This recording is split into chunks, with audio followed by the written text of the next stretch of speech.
All right, gang, I got TNA wrestler the Cowboy James Storm getting ready to go on Unleashed here today in an interview I recorded at my house at 316 Gimmick Street about a week ago while me and the Cowboy drank ice cold beer. We're going to get cracking right after I take care of a little LegalZoom business. I got another shout out to give, and this one goes to Dave Solo in Somerset, Massachusetts. He emailed me at questions@steveaustonshow.com to tell me what he thinks about LegalZoom. Dig this. He says, Stone Cold, I just want to say thank you for pointing me in the direction of LegalZoom and the promo code. I also wanted to thank you for inspiring me to start a podcast and then using LegalZoom to trademark the name of my podcast and company, Walker Nation. I've been a lifelong wrestling fan, being a teen during the Attitude Era, and will always be grateful for what you did to bring the wrestling business back from an extended lull. Thank you for everything, and please allow me to give you a big hell yeah. Well, Dave Solo in Somerset, Massachusetts, let me give you oh hell yeah. And thank you for using LegalZoom. And let me give one to LegalZoom for helping you out. Oh hell yeah. All right, gang, another satisfied LegalZoom user.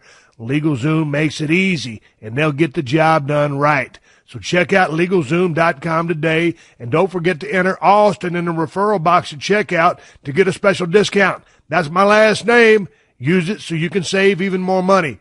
LegalZoom provides legal help through independent attorneys and self-help services, but it is not a law firm. The following program is a PodcastOne.com production. He started in a small town in Texas. Worked his ass off to become one of the most famous wrestlers of all time. We're going to take care of business tonight, and that's the bottom line. And now he's dominating the world of on-demand audio. And he's doing it for the working man. This is a damn good outlet for me to spew the bullshit off my brain. Yeah! This is the Steve Austin Show. Unleashed. Unleashed.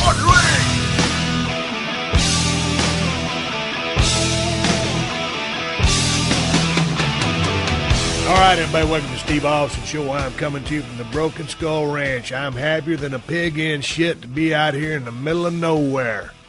Thank you for joining the show. I appreciate you hitting that download button. Don't forget to hit the subscribe button as well. And just a quick heads up, right off the get-go here, still getting questions about the show. Find the odd shows, can't find the even shows. There are two different Steve Austin shows. There is a Steve Austin Show on Tuesday. It is family friendly. There is a Steve Austin Show Unleashed. It is explicit content. Two separate shows, two different feeds. They can't get jumbled up because someone would get highly offended if they was trying to listen to the Steve Austin Show family friendly and got their ass on the Unleashed show where they would hear everything but the kitchen sink in regards to four-letter language.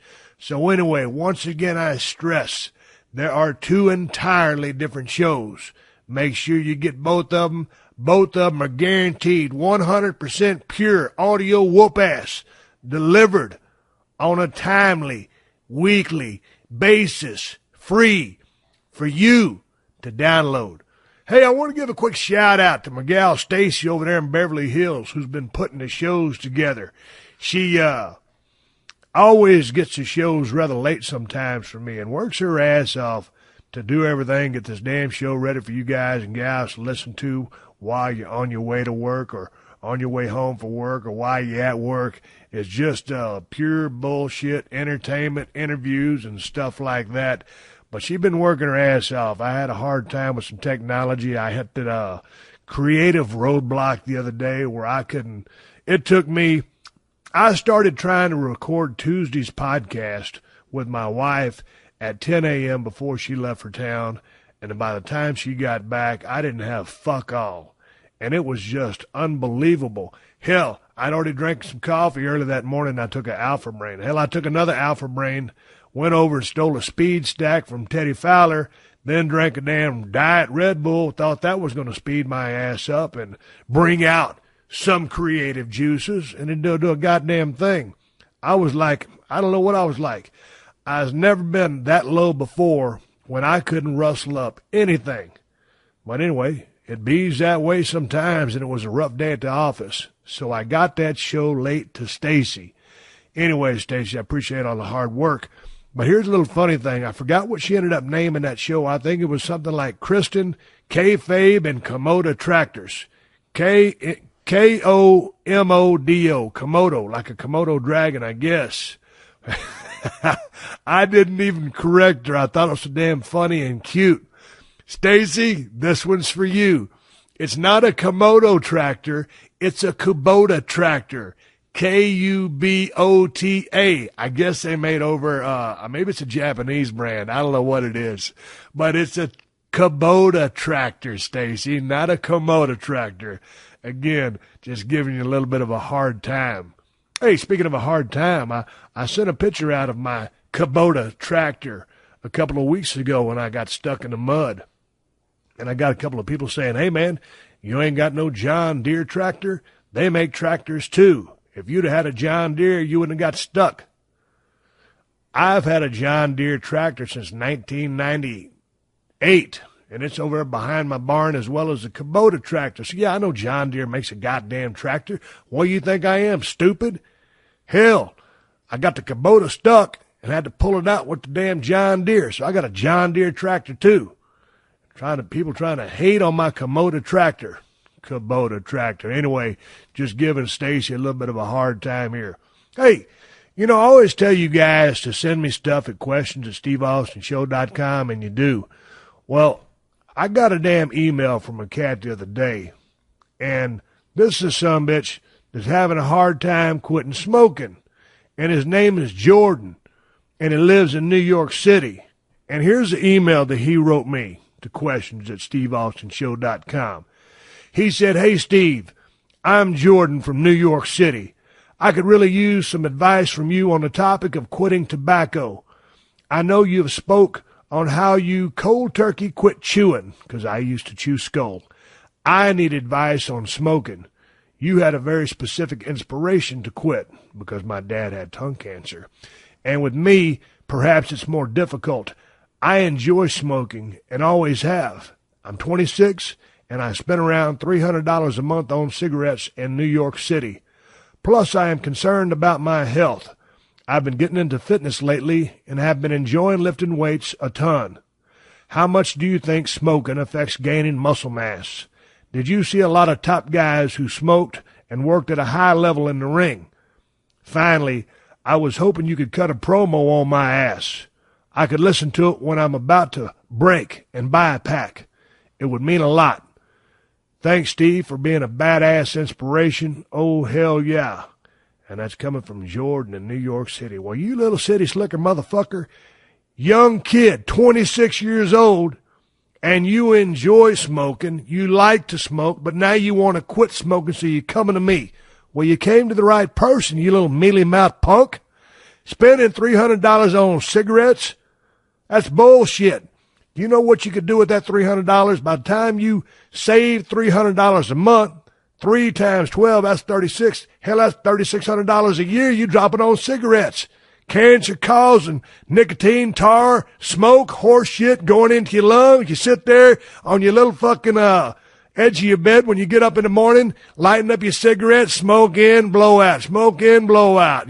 Hey, right before you eat, you smoke a cigarette. Right when you get through eating, you smoke a goddamn cigarette. Each time you hit that cigarette, mister, you're taking a couple of days off your life. Now, you 26-year-old. You said you're just now starting to get into fitness. That's a good thing. How much do you think smoking affects gaining muscle mass? Well, I can't imagine that it enhances gaining muscle mass. Everything about a cigarette is unhealthy. Now, there's some people out there that listen to me flap my gums about stopping smoking cigarettes. If you enjoy smoking your cigarettes, keep smoking them. That's your business. I used chewing tobacco and Skoal in Copenhagen for 25 years and finally gave that shit up. So this is a motivational speech directed to Jordan over here in New York City because he's concerned about his health. 26 years old. You got a long time to live, you little young punk, but you ain't got a long time to live if you keep sucking on them goddamn cigarettes. Hey, buck up, go look at your dumb ass in the mirror and say, hey, motherfucker, That cigarette I just smoked was the last cigarette I'll ever smoke in my life, and walk away. Grow some fucking backbone, have some fucking guts, own up, and be a man, and fucking quit. Don't be a pussy, you little mealy-mouthed punk.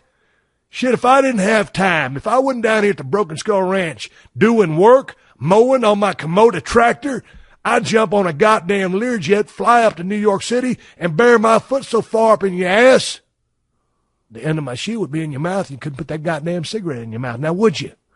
Hey, Jordan, wake the fuck up. Use your $300 a month on something other than buying cancer-causing agents to suck down into your lungs. I wish you all the luck in the world. Now, goddamn, stop smoking them fucking cigarettes. Hopefully, this motivated your dumb ass. I appreciate you sending your question to questions@steveaustenshow.com. Hey, on another note, I talked to Big Van Vader yesterday on the telephone. Leon White.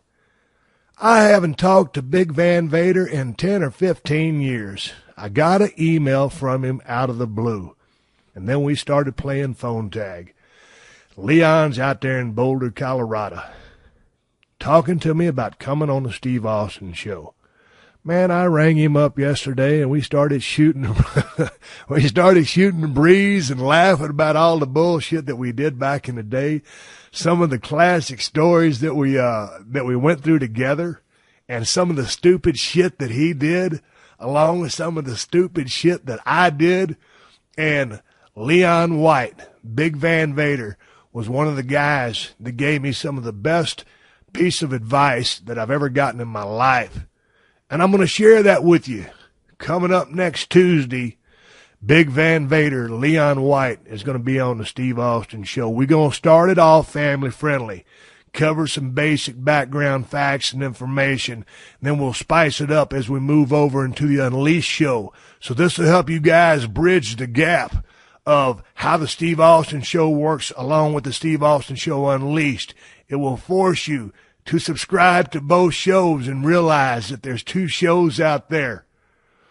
It was really, really good to connect with Leon, and it sounds like he's in a good place in his life right now. And that's a guy, man, when you look at the big guys, the big men in professional wrestling, you got your one and only Andre the Giant, who was, probably the greatest draw in the history of the business, just a big guy that was loaded with charisma, and just the fact that he was a giant and a supremely talented giant.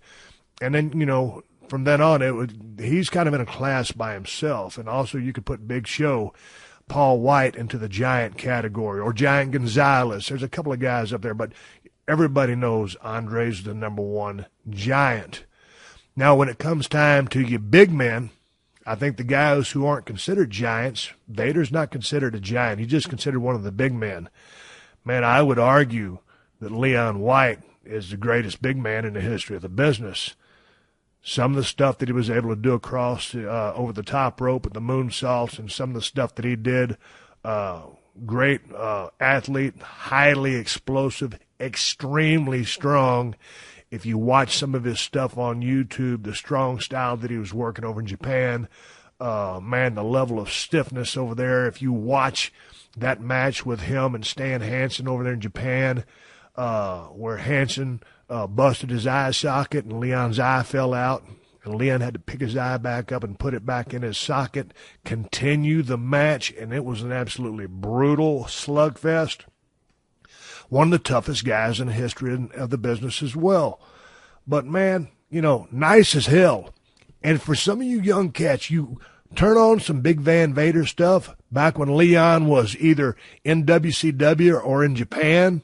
His WWF stuff, when he entered the World Wrestling Federation, wasn't quite as good, because it just seems like he had a hard time mixing with Shawn Michaels and some of the other guys, and it was a whole different element from him. But my point is, if you go back and watch that work from WCW, that stuff in Japan, when I talk about a wrestler having a mean streak and domination and turning it on, Leon had that in spades.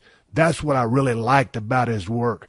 And as a football player, You've got to have a killer instinct. You've got to be able to finish. I think he did that as a football player. He ended up playing a few years of professional football.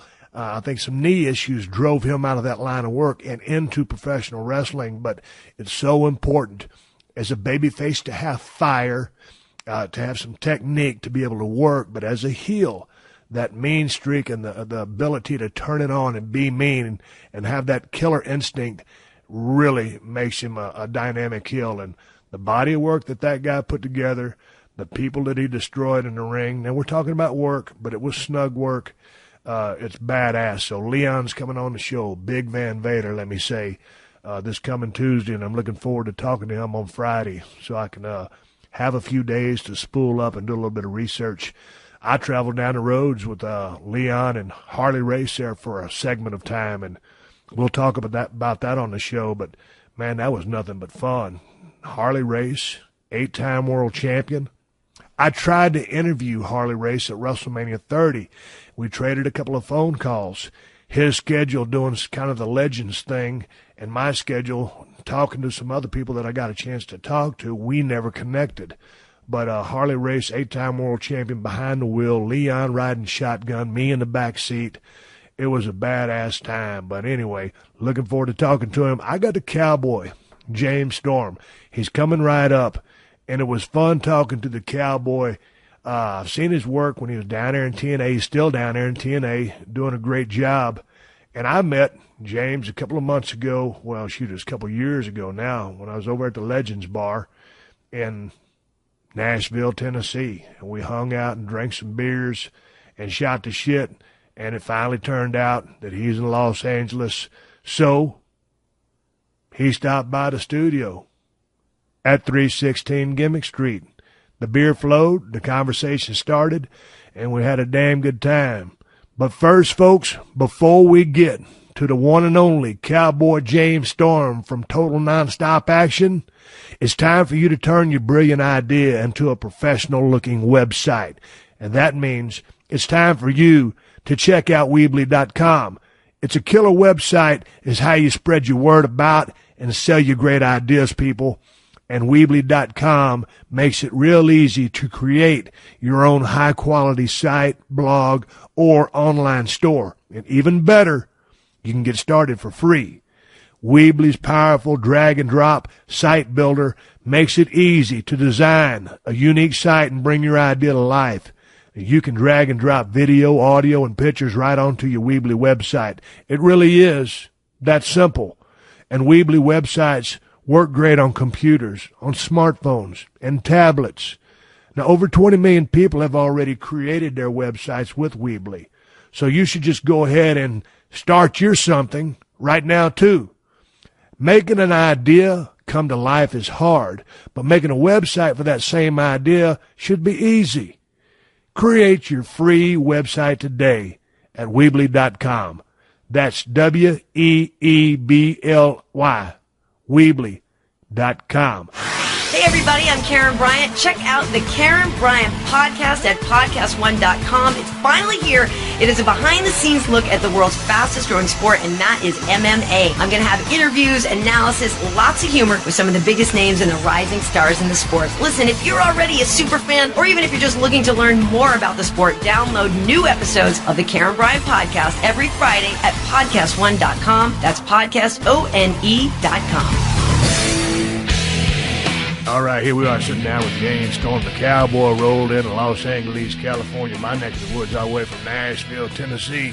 Before I paint a picture for our listeners, James, welcome to the crib. How are you today? Man, I'm doing great. It's Beer 30, right? It is Beer 30. And I talked to James. I said, he sent me a tweet on his Twitter account. On your Twitter account, you're what? James Cowboy / Storm? Some bitches all messed up. What the hell happened? There was already a Cowboy. Y'all just heard me pop a top. We're drinking beer up in this mug. So why all the underslashes? I think I was drunk when I was trying to type, and I thought it was a space instead of the underscores. Never try to create a Twitter name while you're drunk, and I've already told you this, never get on eBay when you're drunk either, or you will buy Broncos and El Caminos, and it will be a bad situation. So anyway, James came into Los Angeles to take care of a little bit of business, and shit, I said, we might as well drink some beer. So he got him a damn 6-pack of Coors Light, and I got a can of something I'm drinking here. So cheers. Cheers, man. Swig of beer to the working man. Okay, dig this. You just rolled in from Nashville, Tennessee. Yeah. You up here in Marina Del Rey. You was out and about on the streets of Los Angeles. Where did you go? To Beverly Hills, Hollywood today? Where at? Yeah, well, went over to Hollywood, a couple meetings over there at Paramount Picture Studios or whatever. So, all right, so check it out. You're a country boy, right? Yeah. I mean, I don't imagine that this is a gimmick. This is an act. I don't think you too much city slicker. No, not that much. Okay, so you roll up in Los Angeles and ride around. I know this ain't your first time to town, but what's your impressions? How is this vibe different from the Nashville area where we come up in? Well, it's one of those things. I walk down the street looking the way I do, and everybody just stares at me like this. People staring at you? This son of a bitch does not belong here. Yeah, but hold on. Now, why do you think they're thinking you don't belong? Well, number one, hell, half of them's all clean shaved and suits and everything else, and here I am with cowboy boots, blue jeans, and long hair. You got that long sleeve shirt rolled up. You got your forearms all swole up. You got that cross around your neck, that big chain. Now, you got this gadget going on your face here because you done tricked out the beard since the last time I seen you. And I met you, James, a couple of years ago at the Legends Bar in Nashville, Tennessee, when I was about to promote. We was going to the CMT Music Awards and promoting Redneck Island. I don't remember what season it was, and you came down by the Legends Bar. It was the first season. Yeah. And we would drink a bunch of beer together. Did you add this contraption here on the downside here? Yeah, man, this is my heel look now. So you done turned heel. So no, you got to see. You got a fresh picture on your Twitter account. Yeah, I'm talking about. No, we're going to take a picture and I'll put it on my Twitter account anyway. So, dude, you got this contraption on your face, this gadget beard, as we would call it. Now, it looks good on you. Gimmick. Yeah, it's a gimmick, but it looks good, and you done turned heel. So, how hard is it to maintain that motherfucker? Oh, it sucks. I'm half blind in my left eye, so trying to shave this son of a bitch up here, and you mess it up, you in trouble. Dude, and then look at my scraggly ass goatee.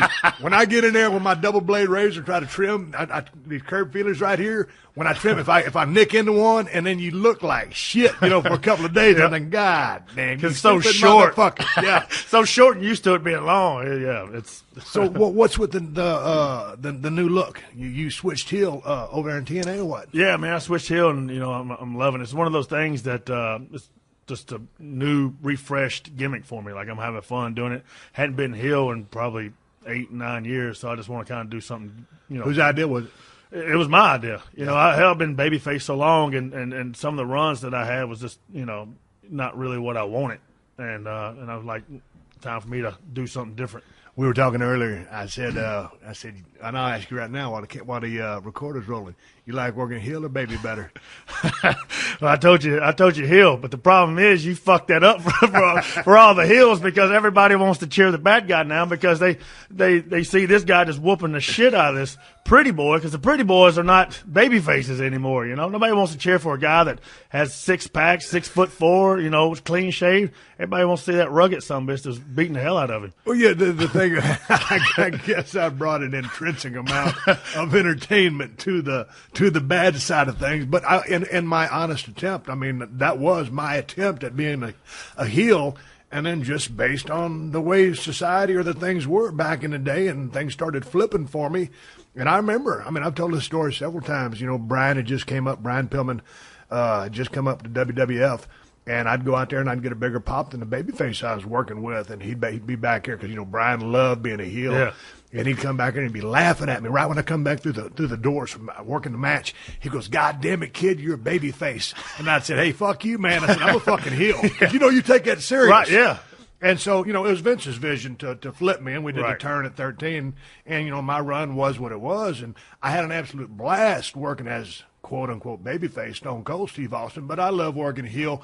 To me, they're just there's more freedom, more liberty, more. You can push the envelope in more different directions, in my estimation. Yeah, I always say it's easier to piss somebody off than it is to make somebody happy. That's a damn simplified way of putting it, and I think that hits it right on the head. That's it. And every time I go out, and now I'm fresh off a babyface run, and so people really don't want to boo me right now. So I'm doing everything I can. So who are you feuding with right now? Ken Anderson. I just came off a feud with Gunner, and so now me and Ken's kind of starting something up right now, and it's fresh. We got a couple matches. I think we're going to work each other at Slammiversary. So now you're 36, right? Yeah. How long you been in the business? 12? 17 years. 17 years? Yeah. You old motherfucker. This is what it looked like. My old buddy Brian Knives, a guy like you, as young as you are, have that many years in the business, call him the young old guy. You know, he's still young as far as a human being goes, but you got a lot of years in the business. Yeah, you feel like you're 50. Yeah. You know, you've been in the business that So long, that being said, with 17 years in the business, how is the body feeling? Because I know I only made 13 or 14. You know, I kind of had a, aggressive bump style. You do as well. Yeah. Sometimes I really feel like shit. So you still got a lot of gas left in the tank. First off, how you feeling? Then let's talk about how much you got left in the ring. Yeah, man. I like, every time I tell somebody 17 years, they always give me that, ooh. Anybody that knows will give that, Yeah, they're like, and I've, I don't want to say I filled up my bump card, but hey, I'm about halfway through it. So it's one of those things where, I still got a lot of gas in the tank. But on a physical level, no knee surgeries, no shoulder surgeries. Yeah, I've actually had my eye socket repaired, my left eye socket right here. Now, tell me about this eye damage you was talking about. You having a hard time seeing out of that. What did you do to that thing? In the ring? Yeah, I got hit with a chair, and some bitch had it turned the wrong way. The seat part that had the lip on it, and the lip caught me right there and just split it wide open. And this old part was hanging down. You see my damn eyeball through it. It was. If there's one thing I can't stand is a motherfucker who don't know what he's doing when he's swinging a steel chair. Because now, James, tell me. Now, dig this.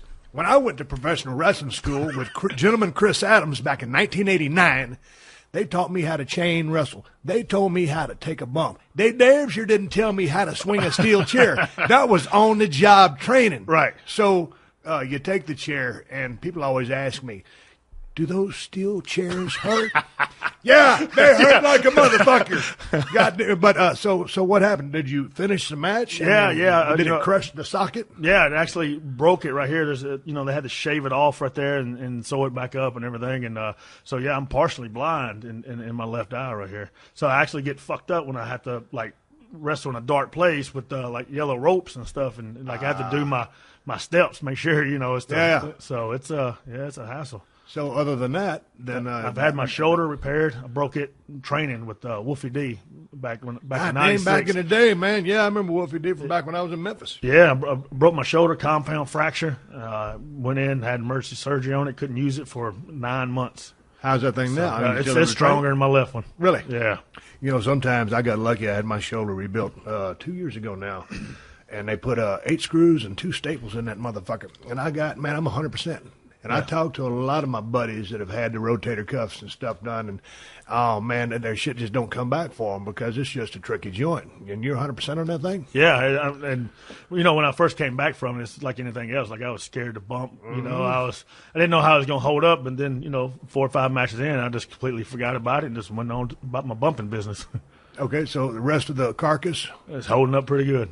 Yeah. Okay, 17 years in the business. You prefer working heel. How long did it take you once you started? Now, Dutch Mantell had a hand in breaking you in? Yeah, well, actually, I met Dutch back when, because I grew up watching USWA, and I went to the USWA wrestling school. Yep. And Eddie Marlin and Jeff Jarrett's dad, Jerry Jarrett, was running it out at Jerry's farm in his old barn, and it was dusty as hell, just hot, and we would be out there, training, and Wolfie was the trainer, so we'd go out there every Saturday morning. And then we had to go over to the fairgrounds and set the ring up. Stop. What are y'all doing out there? Because you're talking about around the Hendersonville area, right? Yeah. Okay, you out there in Jerry Jarrett's barn. What kind of training y'all doing? Y'all bumping, chain wrestling, the simple shit? Yeah, basics? No, we ran the damn ropes forever. Run the ropes. Yeah, I mean, they said, well, before you can even do anything, you need to learn how to run the ropes or whatever. Agreed. Then, one or two weekends was like running the ropes, and then after that, we learned just to take back bumps. Isn't it amazing when you were in your teachings there, how many people were in the school with you? Man, there was probably almost 60 people. Man, that's a lot. Yeah. Now, I think I broke in when I think there was about 30 people when I started. I mean, and we just only had one ring, probably like y'all did. So let me ask you, the question is, ain't it funny how some people just seem like they're allergic to the ropes? Oh, because some people don't want to cascade and crisscross and hit those motherfuckers like you want to. And you can't just bounce on them ropes, Right. You got to attack the ropes. You got to hit them. Yeah. Like I see a lot of people nowadays, they just kind of barely run into them. Like, no, you need to hit them some bitches. Because like, they throw you back across, Yeah. man. I mean, you get that good rebound. If there's one thing I can't stand is a mealy-mouthed motherfucker lollygagging while he's trying to hit the damn ropes in the middle of a spot because he's scared they're going to hurt his ribs.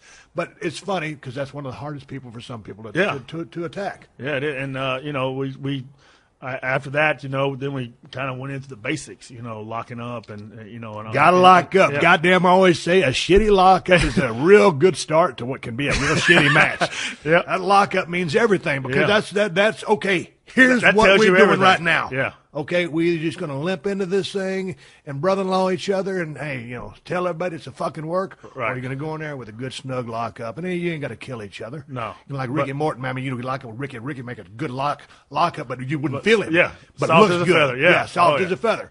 So it ain't got to hurt. It's just got to look good. Yeah. It's So an keep- illusion. That's what I tell everybody, Yeah. you know. So keep going. So, you know, we learned all that, and then I remember it was about 6 weeks in is when I broke my shoulder. I was about 150 pounds then, and they wanted me to do some damn flip, you know, clothesline me, flip, land. I said, I ain't never done one of them some bitches in my life. He goes, oh, no, well, I'll hit you, and you'll go. Well, he didn't hit me good enough, and I came right down the shoulder and just popped it right out. So you get the emergency surgery for that. You're down for how long, and then you get back in when? I was down about 8, 9 months, and then I came back, and they had shut down the school, so I had to go and find some other training somewhere. My Chris Adams training school, I can't remember what the other students paid. I guess we all paid the same money. But when I talked to Chris, you know, I was charged $1,500 to learn how to wrestle. I think when it was all said and done, I'd paid $1,000 of it, and he let me slide on another $500 if I remember the story correctly, because we were cool and we were working that hot angle that helped me out a whole lot and helped me get Rookie of the Year because of the high-profile feud with him and everybody involved. What did it cost you to learn how to wrestle, or at least on that first endeavor? When I first signed up, I had to pay $1,000. Okay. And then it was $20 every time. Every time we come, we had to give them $20. Okay. And man, and I can see why they charge that fee up front, because them some bitches started dropping like flies. Damn right they do. They started hitting that mat, and Yeah. you know, they didn't want no more of it. Okay, so then you that school shuts down. You're back in action, but you still need some training. So you go where? Yeah. So I went up to Columbia, Tennessee, and Tony Falk was up there. Yeah, Cowboy Tony Falk. Goddamn, that's a name I have not heard in a long time. Tony used to referee a lot of my matches, and Tony was a good worker. Yeah, oh yeah, good solid mechanic. So I don't know, Tony, listen to this show, but hello, Cowboy Tony Falk from Steve Austin. So keep going. Yeah, so I met up with Tony Falk and this guy named Ben Jordan that was up in WWE for a little bit doing some jobs, and they told me to find this other guy named Shane Morton, or Ricky Morton's nephew or whatever. He does a little training, so I met up with him and trained just a little bit more, and then started doing the independents around, you know, Tennessee and Mississippi and stuff. And first match, I drove down to Jackson, Mississippi, $5. Jackson, Mississippi, $5. God damn. And I had to drive it while the rest of some bitches sat in the back and just drank the whole time. Man, I remember looking back at a couple of my pay stubs when I first started working with Jarrett. My lowest pay for him was $15, but pretty much I averaged about $20 a shot for many, many nights. $5, that's a pretty thin dime. But you know what, man, when I look back at those times when I was in USWA, and man, I had a damn good, had a pretty good WCW run. I got a little disenchanted towards the end. It was a good thing I got fired, and then, you know, I came into WWF, a shitty gimmick, and then turned into Stone Cold. It was great. It was a great ride. Right. But some of my most fun times, James, were paying dues. And I was starving, just like you making $5 a night, and I was making 15. Shit, I was hungry. What am I complaining about? And I was eating raw potatoes, and you know, and you know, it was bad. Yeah. But those were some of the most fun times because you're so green. And were you traveling with any veterans that you could learn from and pick their brain? I trained, you know, Wolfie and all those guys, and you know, what was down in Memphis with Lawler and all those guys, and I learned, go to the dressing room, shut up, listen, and that's what I did. I listened to these some bitches talk, you know, Lawler and Dundee and all these guys, and Dutch was down there, and I just listened to, you know, like how they would put matches together and what they would do when they went out there, you know, and I sat at that curtain and watched them, and it's cool now because I'll look and I'll see Kurt Angle sit at the curtain at TNA, and he'll watch every damn match, man. Still. Yeah, even after he goes on, he'll come back and sit there and watch it. And I'm looking around at all these other green people who should be watching, and they don't give up. They don't give a fuck. That's a testament. I mean, I remember that we was in a little spot show, and I went out there and worked with a guy in a hood, stunk the joint out, and I came back. Dutch cussed me out like he should have. I told the story before, and he said, "You see that steel chair over there?" I said, "Yeah." He goes, "You get that steel chair, and you go sit in the door. You watch every match on the card." So I watched every goddamn match on the card from then on, all the way till I got out of business, damn near as much as I could. But that's a testament to Kurt Angle. I got so much respect for that guy. I remember watching him have a match down there in Jacksonville, Florida. It was a television taping. We was all sitting out on a bunch of chairs before the matches. I always loved working Jacksonville, that old Coliseum. And there was a little bit, these days it's so high profile. There was a couple 18-wheelers out there with some steel chairs. And Kurt Angle came up to me and said hello and paid his respects. I was starting to get a little bit of momentum. At least I was respected within the industry as being a mechanic. And I've never seen anybody pick up the business as fast as Kurt Angle, as well as Kurt Angle, and turn into the performer that he turned into, just as far as in-ring work, psychology, and a promo. The guy kicked ass, and that's why he's still able to keep doing it, because he's still watching the goddamn matches. Yeah, and I always tell people that they should do that, because you learn what works and what doesn't. Yeah, watch and listen. You can see when they got the people and what they do to lose the people. Right. Just fucking watch and listen. Just watch. It ain't rocket science. But people nowadays think they're so good because they've made it to this level, they don't have to do anything else. They can just go out and do their own shit, and that's not how it works. Yeah. I've been doing it 17 years for a reason, because I pay attention to the people, what they want. So 36. We've covered briefly about how many more years you got in the tank. You said you got a lot left, but realistically, I mean, if nothing bad happened, 5, 10. Yeah, I mean, if I don't like to look that far down the road, so I'm not trying to answer. I don't. I need to shut up and let you answer the question. No, I mean, like you said, I right now I feel like I can go 10 years. Whether I do or not, with everything I got in the works now, is still up in the air. But I mean, if I had to go 5, 10 years, I don't think that'd be a problem at all. Hey man, what's the favorite building or town you like to wrestle in? Man, that's here in the States or just anywhere. Anywhere. I love working over in England. Like in London, when we go over there, man, it's just, what do you like about it? It's just the fans are so respectful. It's just wild and crazy. You watch TV now, and a lot of fans, they just sit on their ass. Well, if I pay money to go to a show, I'm going to raise as much hell as I can. Right. But and here in the States, you see that all the time on TV, like the fans that sit there and just not even cheering. Over there, man, they're raising hell from the start of the show to the end. Well, you people out there that watching James Storm on the TNA, make a little bit of noise. This motherfucker done turned heel. Throw your drink at him or something. Hopefully a beer. He's looking for some reaction. Just don't hit him in his left eye. Sit there talking to James Storm. Talking about Kurt Angle. James, you won a gold medal in the 1996 Olympics. You're aware of that, right? I've heard that. You heard it. That's a true story. You almost won a gold medal at the 2014 Olympics, correct? That's damn true. You came in with a silver, disappointing finish, but I think the guy that beat you was on some PEDs. They never drug tested him. If it hadn't been for that, you'd have probably won. Speaking of that, I'm sitting here with Cowboy James Storm. He's going to grab us 2 more tasty beverages from the freezer while the rest of us talk a little bit DDP Yoga. Y'all know DDP Yoga is a fitness program created by my close personal friend, Diamond Dallas Page. And because of my close personal friendship with DDP, he's given all of you guys a great deal on the Max Pack. And all you have to do is go to ddpyoga.com/Austin. So here's what you get when you order the Max Pack. You get 15 workouts on 6 DVDs. You get a nutrition guide. You get recipes. You get a grid chart to track your workouts. And you get a poster to help you remember the 12 core positions that make up DDP Yoga. And if you provide your email address when you order, you'll get the workouts on MP3 so that you can exercise on the go. Gang, DDP Yoga is a great workout program for any age at any fitness level. It helps build strength and flexibility, and it's good for your heart. And this is all you have to do to take advantage of this great program and special offer is go to ddpyoga.com/Austin. That's ddpyoga.com/Austin. Do not wait. This offer is available for a limited time. ddpyoga.com/Austin.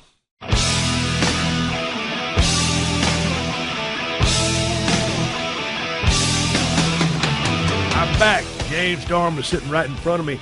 I got the computer open. We started talking. Man, we're doing more talking with the recorder off about a little bit of kayfabe business, and we got to put the record button. So y'all missed out on a bunch of good shit, but we're going to get back into some good shit. Hey, man, so you're beating the road. You're making $5 a night. You know, you're paying your dues. You're learning the business. And then how long till you get that call and to go up to WCW to start making some dough? I did some indie work for about 5 years, and then I started working with this guy named Bert Prentice that used to run some stuff in Nashville, and he had a little deal set up with WCW. Well, the whole cowboy gimmick that I'm doing actually started out as a rib on this guy that was like talking a bunch of shit or whatever. Me and him was a tag team one time, and I was like, you know what? I want to make fun of you. So it was just a rib on him, me making fun of him, and the son bitch just took off.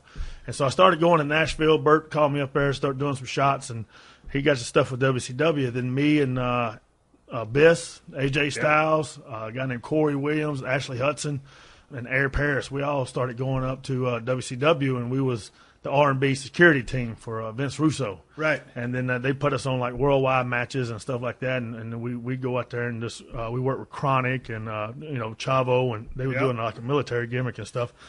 But they wouldn't really, to me, I don't think they was really looking for guys. You know, they wasn't looking for. They was just looking for guys to go out there and bump because there was a situation that happened somewhere in Colorado where they had some guys that didn't know how to bump, and somebody like fell and almost hurt Hogan's leg or something. So they called down to Bert to get guys that knew how to bump, and so we started going up there and started bumping for these guys.